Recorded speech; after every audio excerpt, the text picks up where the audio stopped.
Madame la Présidente, chers collègues, le groupe Rassemblement National tient à saluer les évolutions du règlement d'intervention dédié aux brevets, notamment au BAFA, pour lever les freins financiers aux entrées en formation des néo-aquitains, les plus modestes dans ce secteur en tension depuis de très nombreuses années et dont les difficultés sont amplifiées depuis la crise sanitaire.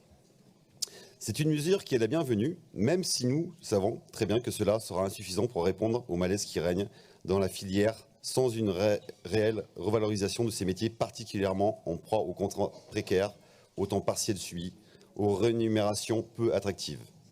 Cependant, la seconde partie de cette délibération suscite bien plus d'opposition de notre part, et cela ne vous étonnera pas car, comme à votre habitude, vous ressentez l'incompréhensible besoin de nous imposer vos lubies néo-terriennes. Même le service civique ne peut plus y échapper. Voilà que les jeunes, pour qui le service civique est bien souvent un moyen de se réinsérer ou de parfaire leur CV avant d'entrer sur le marché du travail, de se mettre au service de votre idéologie pour pouvoir espérer bénéficier d'une aide indispensable à la réalisation de ce précieux dispositif.